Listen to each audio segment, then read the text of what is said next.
Welcome to the Casual Experience. Hello, casuals. You're welcome to the Casual Experience podcast, and we'll be having a review of UFC 319 that just wrapped up in Chicago, Illinois, where we have a new middleweight champion, Khamzat Chimaev.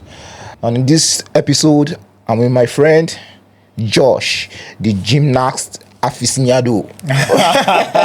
How you doing now? Good, boss. Very good to be here. You know, it's been a mad card. I tell you.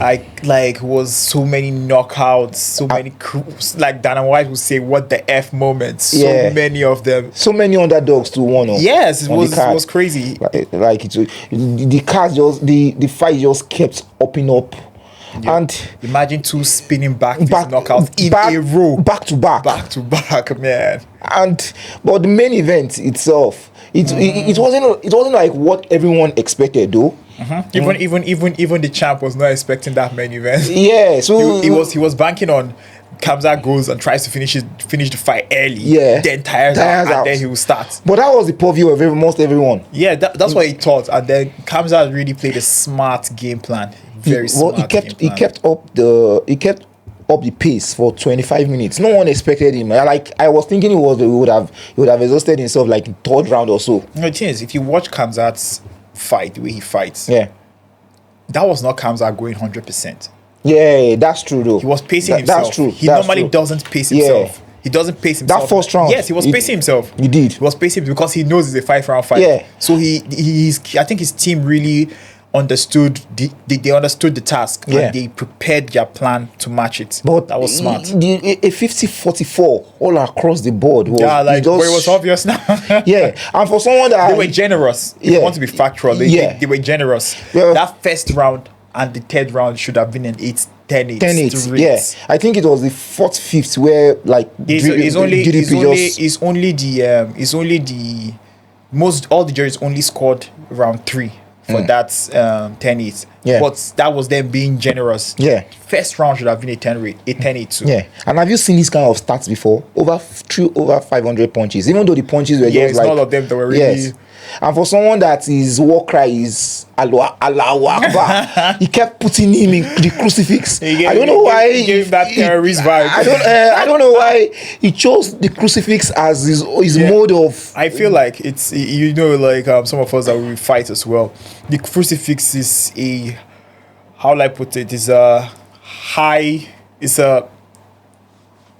low risk, high reward position. Yeah. You are not overexerting yourself when you're there. Yeah. You can just hold the position, and then the other guy can't do anything. Yeah. And then, mind you, if that was some random girls fight or some other fight, they would have stopped that fight after all those punches. Shevchenko knows how to do it best. Yes. Valentino knows how to do it best. No, because they would have stopped the fight. Yeah. They would have stopped the fight. But DDP was defending well. He was putting his face into his chest. He was incapacitated. He could not do he couldn't do anything. But he reduced the effectiveness of the pepper punches. But some of those cuts on DDP's face is from that position. Yes, it's from that position. Yes. So he was getting something. But how about his perseverance, DDP? Yeah, it's something. He's a champ now. He never gave up on himself. Even in round 5 when he finally got up, he was better conditioned. His rear naked choke was even the closest. Yes, and the closest submission. He just went for an Hail Mary when he was trying to do that guillotine in the fifth round.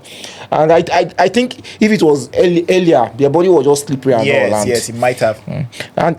But now that we have a new champion, Khamzat, what is the middleweight division looking like? The middleweight division is fun now, man. You understand? It's just like anything can happen. There's a lot of contenders. How so? At the point in the bout, I think it was the third round, when he was just controlling DDP. The camera panned to couple of it. There was despair. Yes, now he went to Fluffy. Fluffy was like this. He went to RDR. He went to Kyle. Kyle was like, oh my god. Now who stops that kind of wrestling? Who in that middleweight division stops that kind of wrestling? Stylistically, the only person that should have a chance to me is Fluffy Hernandez. More than RDR. RDR is better on his back and with his jiu-jitsu and all. Well, RDR too, but the way he struggled against Whittaker made me feel like, man, nah. You understand? The way he struggled again. I understand that he's pressure fighting. He's not going to do that again. He's not going to do that. But man, Khamzat. But Fluffy has the pressure and the yes, that's why. But that type of wrestling has not been seen in the middleweight division in a long time. Yeah, this might be a controversial take, but to me, Fluffy Hernandez is more menacing with that Khamzat's pressure. I mean, because if you notice now, see the way Khamzat had to pace himself to stay 5 rounds. Yeah. Fluffy doesn't pace himself, and he will stay more than the 5 rounds. Yeah. He doesn't pace himself. He has more cardio. His cardio is way better than Khamzat, and he has more. He's so okay. Let's check out Khamzat. If he's not a rear naked, then it's a das. Then if it's not a das, or it's basically rear naked or das. Yeah. So it's just, but Fluffy has like 1,000 submissions that he's just spamming submissions. Do you see Khamzat being an active champion? Someone that even when before he was a champion, he wasn't as active as we expected him to be. Well, the thing is, and the fact that he's always had these visa issues coming to America, like most of the cards will be in the US, except they put the cards in Abu Dhabi and Abu Dhabi every time. Yeah. So I don't know. The thing is, if we want to go by what's been happening, which is obviously the best determinant for the future, what has been happening in the past. Yeah. He's not going to be an active champion. He's going to hold up division, which is going to be really messed up. But there's something he has been saying recently about how he wants to fight and then move up to light heavyweight or go down to welterweight. So it would seem like he's maybe taking a new turn or a new approach to his fighting. So I really hope that is, if it is, it's going to be so much fun in the middleweights, because any Khamzat fight right now is such a big deal. Yeah, you get. But you're saying it's such a big deal because we the fans have always loved him and seen him as a finisher. But this fight, I think the fans will give him this for just like the control he had for 25 minutes wrestling. But he can't keep defending his belt this way. Yeah, of course.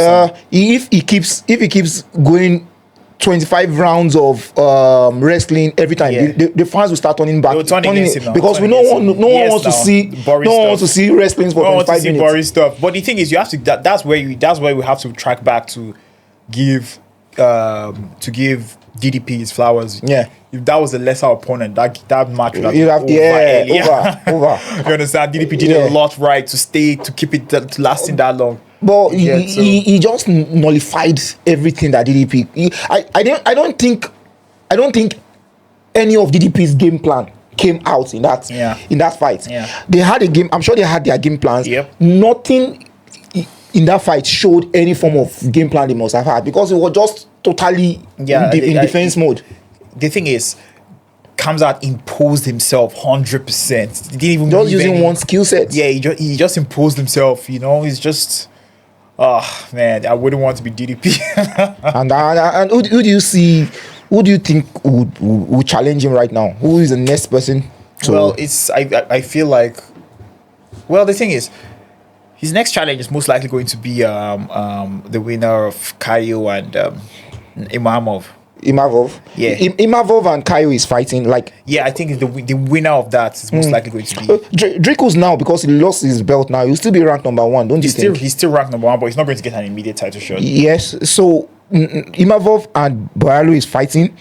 Strickland and Adesanya, I feel they're going to figure that out. They're not going to give Adesanya or Strickland. Well, Who did they give Israel? Who did they give Israel in that top 15? Israel's not getting a title shot. He's not going down. Obviously, he's not going to get a title shot immediately. Not going to get a title shot. So he might. I think Israel. RDR. No, I think RDR and Hernandez, Fluffy are the two best people right now that's for easy, call. Right? No, to call for the title shots. No, it's the winner of Imavov and Bayerlo. Yes. So what happens to RDR that just had a good win and Fluffy that just had a dominant win? The thing is, they only look at guys like. And both of them called for title shots. You can't just call for title shot if you're not among top 4, top 3, or you don't have a massive name. Hernandez is top 7. RDR is top 5, because the top 4 are seemingly booked. No, Imavov and fight is like in 2 weeks' time now. Yeah. Yes, now it's like 2 weeks' time. And we are talking about activity for Khamzat. Now, if they fight in 2 weeks' time, Khamzat's fight is not going to be booked. He might not even be fighting this year. Yeah, he might not be fighting this year. But the truth is that his fight is not going to be booked for another like month or so. You Oh, wow. understand? So the way I see it playing out is the win. If anybody does anything really spectacular in that fight, he gets it straight. Yeah. Then these guys you're calling now, if that fight is maybe one boring decision or nobody imposes himself, then they will consider RDR all fluffy. Yeah. That's what I think. I wish the middleweight division all the best that they have. This is the worst time to be a middleweight. Like the worst of times to be a middleweight. The worst time to be a middleweight. And to our co-main events, like the co-main and the third fights, definitely a practice. We just had the first back-to-back. They just spinning elbow. Switched it up. The MMA for gods just have a way of just bringing something unusual. You know, in the main event, DDP tried the spinning elbow. I think it was in the 4th round or 5th round. He tried a spinning elbow he too. wants to do it to make 3 over 3. Yeah.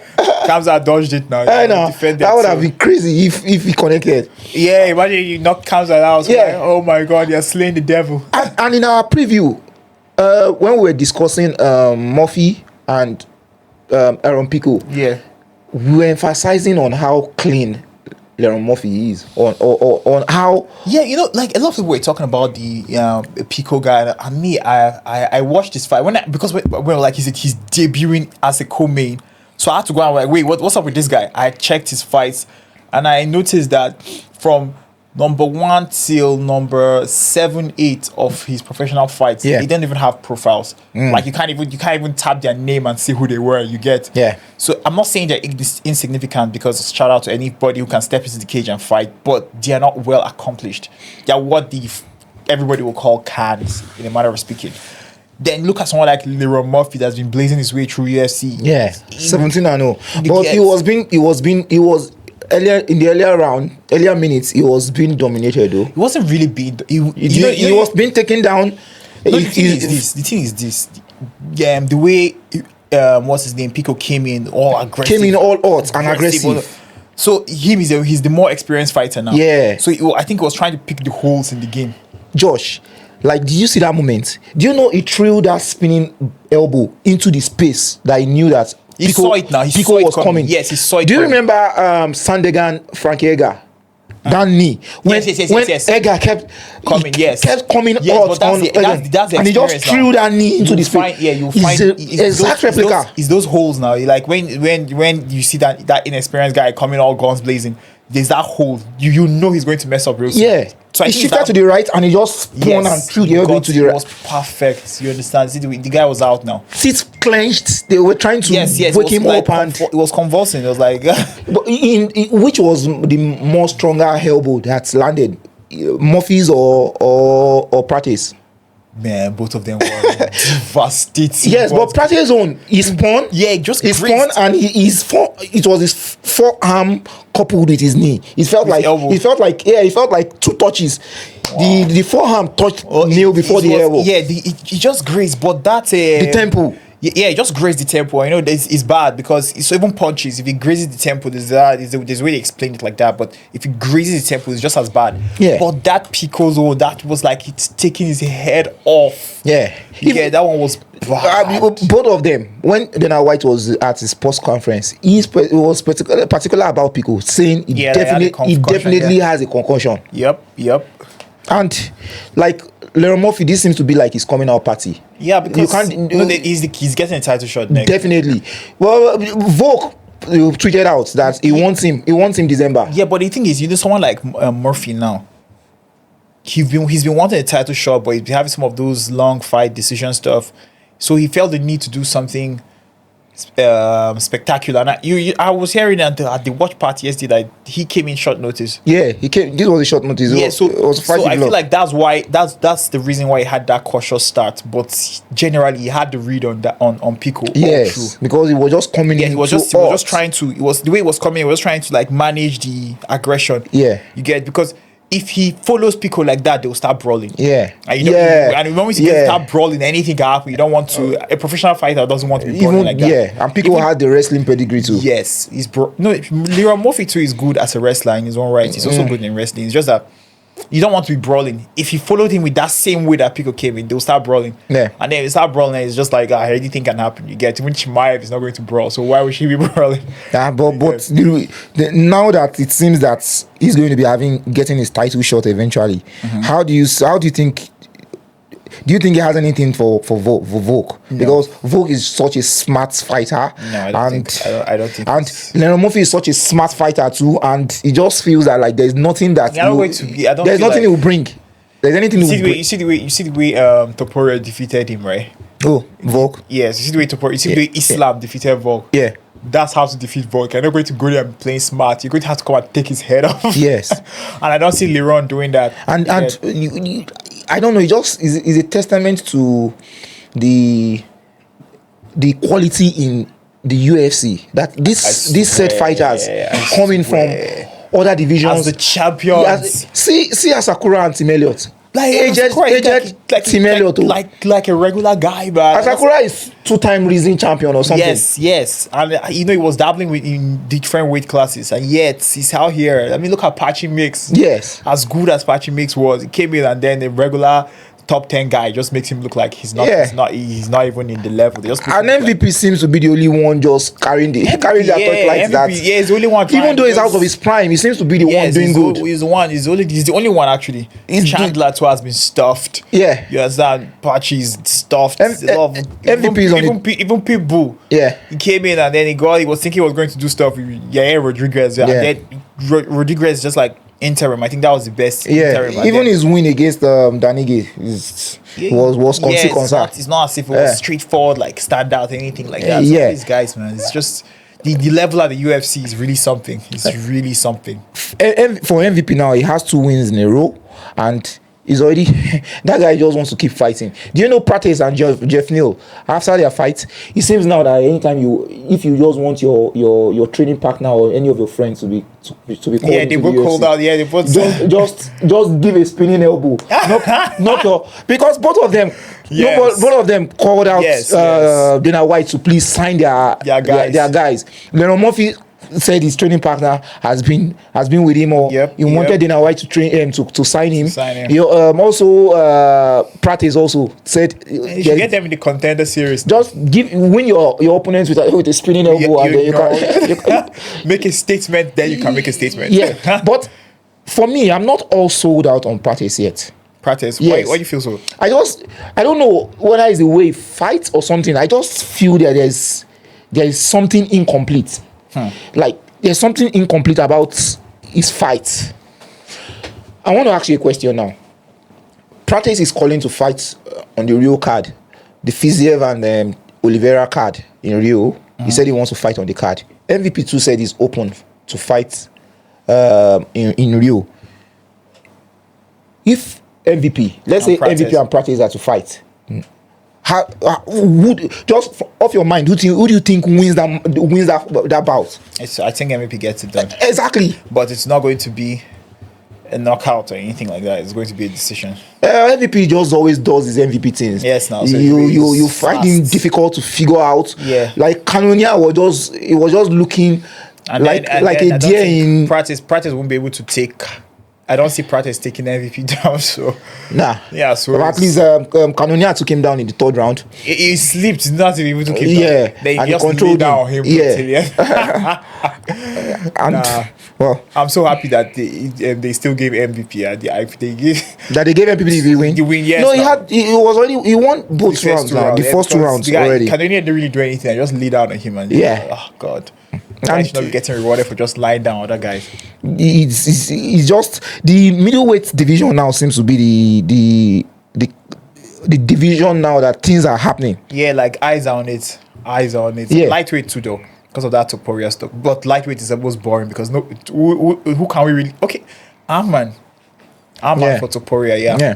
But Prates, do you see MVP still coming down to welterweight? Let's say he's to fight Prates. Prates is a welterweight. He's going to fight Prates being welterweight, I think. Yeah, he has to be welterweight. But just like he fought. He said no one wants to fight him. No one wants to fight him at welterweight. That's why he moved up to middleweight now. MVP. He has some more options at middleweight. So. Right now, and that middleweight, he's entered into the rankings now. That's he has to enter. I don't think they've updated it yet, but he has to. He will have definitely carry. Like he will take Cannonia's position. And then Cannonia is somewhere ninth. high. That's Ninth. like he's in top 10. Top 10. Wow. And he's not going to fight Israel, obviously. Who do you see him fight? Then there's a lot of guys now, like, but I feel like he wouldn't want to take all this up and comers. So Paula Costa, you think they give him Paula Costa? or even Robert Whittaker? It's all those Costa, Vettori, Whittaker that we gravitating towards. He's not going to be gravitating towards all those Hernandez, like Fluffy. He's not going to be going in that direction. Even all those Jolidze and co. Me, I feel MVP wins out there. MVP. Yeah. I feel MVP wins RDR. With his style of fighting is just so hard to figure out. RDR is a kill or be killed guy. He will grab hold of you and just batter you with some devastating. He's not even doing any devastating. He's just in front of you, man. He's just in front of you. So RDR2 is a problem. He's a problem. It's just that his wrestling might not keep up with guys like Hernandez and Chimaev. Yeah. Other than that, any other person in that middleweight ranking easily falls into him. Yeah. And for like Chase Hooper got knocked out by Hernandez. I'm talking about the underdogs that won. Tim Elliott guillotined Asakura. Yeah, Asakura. Sorry. It was Hernandez that lost to Hernandez. Killed Hooper and Delnero Murphy. The underdogs had finishes apart from Dricus Close. Yes, that what's that his opponent's name? Barboza, yes. Yeah, Barboza is just, I think he's over it. 39. Yeah. And it's just good times. Next week we'll be having Johnny Walker and Zhang Mingyang. So that seems like it will be a fun fight, but I think Zhang Mingyang will get that done. You think? Yeah, that guy has massive knockouts, and the way Johnny Walker just gets knockouts. He has too many holes. Like he doesn't keep his hand up. He's just all over the place. I think he's going to get knocked out. Yeah, and Brian Ortega, Aljamain Sterling. Well, I've not really looked at that. That's a cool fight, man. That's a cool main. That fight's a banger too. Yeah.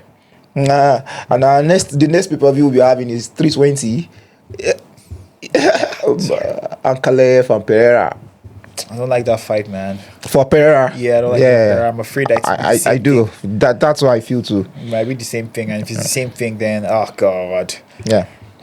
But there was one excitement that Pereira brought to that lightweight division. Then yes, when he was defending and fighting often, and then his fights are interesting. He's not going to do that. He just had that shama all around him. Yes, there was something special about that division that time. Yeah, but now that Ankalev is there, just feeling like Pavlovich is going to be back next week too, fighting Cortez Acosta.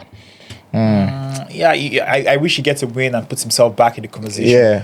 Because the heavyweight, we need more spice. Yeah. Juice in that heavyweight. Yes. Thomas Pina just seems to be far ahead of all of them. That him and Gant's fight is going to expose us a few things, because Gant might be the only guy in that heavyweight that might match him speed-wise. Tom? Yes. Tom is just going to do exactly what Khamzat did to DDP to him. We all know that Gant doesn't have any. Funny enough, Tom never really wrestles. Does that? No, he does wrestling, but he doesn't wrestle like that. He wrestles to find a finish. Yeah, it might not be like a dominant wrestling the way Khamzat was, but he's going to utilize his wrestling skill against Gant. Tom is a smart fighter. Yeah, because he has seen other fighters do it. Yeah, and he knows that I have this. All of them. If I have this over you, like what do I need to disturb myself? Yeah, I hope Gant does something, like he's able to do something, because like throw a knee out of space or what? I hope he's able to stop it, because Aspinall's takedowns. Aspinall's wrestling is not very aggressive like these guys. So if he's able to stuff if one or two takedowns and then keep it on the feet, he might have a chance.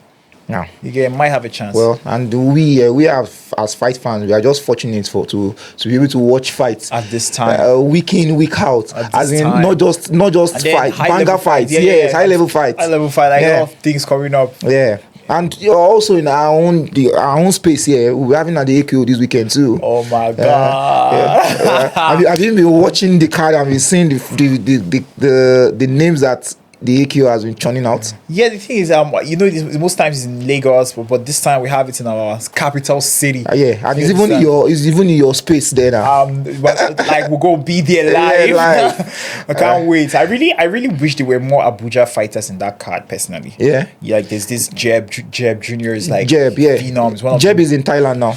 Yes, I saw but I really wish they could have gotten him in that card. Yeah, the TMA guy said he fought day before yesterday. In Thailand, he would have been the biggest. Yes, the biggest draw. Maybe, or maybe him or Shegs. Yeah, Shegs too is another big name in. But Melvin is fighting. Yeah, and then Big Yahoo is fighting. Yeah, that's okay too. But there's something about Jeb. He's the one with the hype right now. Yeah. He's the one with the hype. I think he's one of the upcoming now. He's one of the best. Yeah. Everybody looking up to like, wow, this guy can go all the way to the UFC. Yeah. Yahuza is up there too, but I'm just talking about that hype. There's a lot about hype. Yeah, it's Tapa kind of. Yeah, just had yes, exactly. Yeah, exactly. Even his entrance with his pattern helmet and all those things. Guy, man. Like I really wish he was fighting ABJ here, but anyways, it's all good. Yeah, I think Yahuza can hold it down for us, wrestle everybody, smash everybody. And now when we say Khamzat, don't even want to show you. Inspire. Inspire Yahuza to just do the exact same thing. No time wasting. Yahuza too is a phenomenal wrestler. So man, I just hope he goes out there, makes a statement. You know, give the Abuja crowd something to get everybody hyped. Yes. So I'm really looking forward to it though. Yeah, and we are all for it. Mm-hmm. And for our audience listening to us, we thank you for watching. We thank you for subscribing. If you've gotten to this point, it means that you're loving what we are doing. And like and subscribe. Hit that button. Yeah, please. And then just when you want to be notified when our episodes are out, click on the notification button. And Josh, only God knows when we go see you again. It's like now every 6 months or 1 year we see you. No. But it's fine, huh? Thank you for coming as usual. My pleasure, boss. Pleasure, boss. And on this episode, it's a wrap, yo. Welcome to the Casual Experience.